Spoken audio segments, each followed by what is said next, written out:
ఇటీవల ట్రెండ్ అవుతున్న సినిమా కల్కి. ఈ సినిమాలో చాలా దృశ్యాలన్నీ కూడా పురాణాలు అంటే మహాభారతం లాంటి ఇతిహాసాల నుంచి, అలాగే నెక్స్ట్ జరగబోయేది భవిష్యత్తులో జరగబోయే దాని గురించి, కల్కి అవతారం గురించి వరకు చాలా వరకు అందులో చెప్పడం జరిగింది. అయితే మరో సినిమా మరో భాగంలో ఇంకోటి వస్తుందని చెప్పి చాలా వార్తలు వస్తున్నాయి. అయితే ఇందులో చాలా సందేహాలు ఉన్నాయి. కల్కి అవతారం ఎప్పుడు వస్తుంది, కల్కి అవతారం సంబంధించి అయితే భగవానుడు ఎప్పుడు ఆయన మళ్ళీ ఆయన సృష్టి జరుగుతుంది, ఆయన ఎప్పుడు పుడతాడు, ఆ తర్వాత రాజ్యాలకు సంబంధించి ఏమి ఉంటాయి, ఇవన్నీ చాలా వరకు అయితే అందులో పురాణాల్లో చాలా కన్ఫ్యూజన్ అయితే ఉంది. అయితే పురాణాల ప్రకారం ఏముంది, ఇతిహాసాల ప్రకారం ఏముంది, అసలు మహాభారతానికి కల్కి అవతారానికి సంబంధాలు ఏమున్నాయి, వీటితో మనతో మాట్లాడడానికి సుబ్రహ్మణ్య శర్మ గారు ఆయనతో మాట్లాడదాం. సార్ మీరు చెప్పండి, కల్కి సినిమా ఆల్రెడీ మీరు చూశారు నాకు తెలిసి.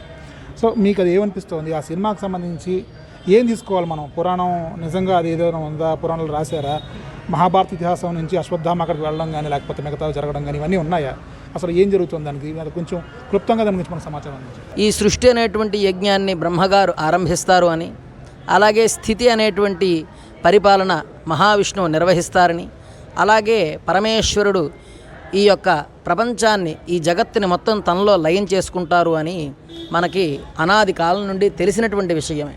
మహావిష్ణువు పరిపాలించేటువంటి క్రమంలో ఎవరైతే ఈ యొక్క మునులను కానీ, అలాగే మర్త్యులు అంటే మనుష్యులను కానీ, అలాగే లోకంలో ఉన్నటువంటి సమస్త జీవరాశుల్ని ఎవరైతే పీడిస్తూ ఉంటారో అటువంటి దైత్యులని సంహరించడం కోసం మహావిష్ణువు అనేక అవతారాలని ధరించడం జరుగుతుంది. అందులో ప్రధానమైన అవతారాలని దశావతారాలుగా చెప్పారు. అలా చెప్పినటువంటి దశావతారాల్లో 9 అవతారాలు పురాణాల ద్వారా తెలుసుకున్నాం. మరి ఒక అవతారం ఉన్నది, ఆ అవతారమే కల్కి అవతారం. ఎప్పుడైతే కలియుగంలో అధర్మం పెచ్చుమీరుతుందో, అలాగే స్త్రీలు కానీ పురుషులు కానీ వారి వారి స్వధర్మాల్ని విడిచి వారు అసత్యాన్ని అధర్మాన్ని ఆశ్రయించి జీవిస్తూ ఉంటారో అటువంటి సమయంలో కలి ప్రభావం చాలా దుర్మార్గంగా ఉంటుంది. అటువంటి సమయంలో కలికి ఉద్భవిస్తారు. అయితే ప్రస్తుత కాలంలో మనం కలియుగంలో చాలా ప్రథమ భాగంలో ఉన్నాము అని చెప్పాలి. ఈ యుగానికి 4 పాదాలు ఉన్నాయి. 4 పాదాల్లో మొట్టమొదటి పాదంలో ఉన్నాం. ఘోర కలికాలం ఎప్పుడు వస్తుందంటే 4వ పాదం ప్రారంభ కాలం నుంచి కూడా ఘోరమైనటువంటి కలి ప్రవేశిస్తుంది. ఆ సమయంలో అందరూ కూడా అల్పాయుష్కులుగా ఉంటారు, అలాగే సోమరిపోతులుగా ఉంటారు, సోంబేరులుగా ఉంటారు, ఏ పని చేసుకోరు. అయితే వాటి యొక్క జాడ, వాటి లక్షణాలను మనం ఇప్పుడే కొంతమందిలో పరిశీలన చేస్తూ ఉంటాం. అయితే ఆ లక్షణాలను ముందుగా ఇంకా ఎక్కువగా ప్రభావితంగా కనిపిస్తూ ఉంటాయి.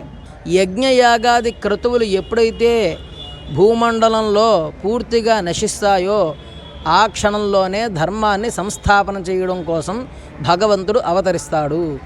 ఈ యొక్క చిత్రాన్ని చూసినటువంటి వీక్షకులు చెప్పినటువంటి సారాంశాన్ని బట్టి ఏం చెప్పవచ్చు అంటే, ఆ యొక్క దర్శకుడు ఆయన యొక్క ఊహాజనితంగా పురాణాల నుండి కొంత విషయాన్ని సేకరించి, అలాగే భవిష్యత్ కాలంలో కలికాలంలో మానవులు పడేటువంటి కష్టాలని, వాళ్ళు ఎదుర్కొన్నటువంటి సమస్యల్ని రెండింటినీ కూడా క్రోడీకరిస్తూ ఒక సందేశాత్మకంగా మంచి చిత్రాన్ని అందించారు అని చెప్పారు. దీన్ని మనం ఎలా అర్థం చేసుకోవాలి అంటే, భవిష్యత్ తరాల్లో ప్రపంచం ముందర ఉండేటువంటి సమస్యలన్నింటినీ కూడా కళ్ళకు కట్టినట్లు చూపించారు. ముందు పంచభూతాలను రక్షించుకోవాలనేటువంటి సందేశం కూడా అందులో ఉన్నది. నీరు చాలా ప్రధానం, గాలి చాలా ప్రధానం. భూమిని రక్షించుకుంటేనే మనం మనుగడ సాధించగలం. అలాగే మనిషికి యుద్ధాలు అనేటువంటి ఒక తీవ్రమైన ఆశ ఉంటుంది. ఆ ఆశను విడనాడాలి, జయించాలి, గెలవాలి, మొత్తం నేనే ఈ యొక్క భూమిని పరిపాలించాలనేటువంటి తీవ్రమైనటువంటి ఈ తృష్ణ ఉన్నదే. దీనివల్లే లోకంలో అనేకమైనటువంటి కష్ట నష్టాలు పడుతూ ఉంటారు. పక్క వాళ్ళకి ఇబ్బంది రానంత వరకు కూడా అది మేలే జరుగుతుంది. ఎప్పుడైతే పరులకి హింస జరుగుతుందో మనం పాటించే పద్ధతి వల్ల అది లోకానికే వినాశనం జరుగుతుంది. కనుక మహాభారతానికి దీనికి లింక్ చేసి పెట్టారు.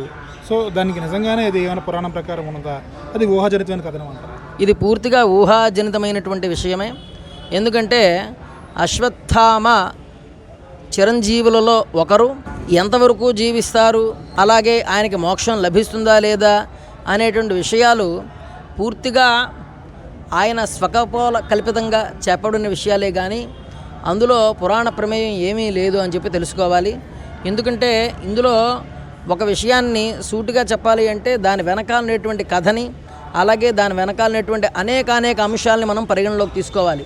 అది ఒక్క మాటతో చెప్పేటువంటి విషయం కాదు కనుక అందులో అనేక విషయాలు ఉన్నాయి అని చెప్పి అర్థం చేసుకుని ఒక మాటగా మనం తెలుసుకునే విషయం కాదు కనుక ఇది కేవలం ఆయన ఊహాజనితంగా వచ్చినటువంటి విషయమే కానీ ఇది తర్కబద్ధము అలాగే పురాణబద్ధము ఇది సత్యము అని మాత్రం ఎవరు అనుకోవద్దు.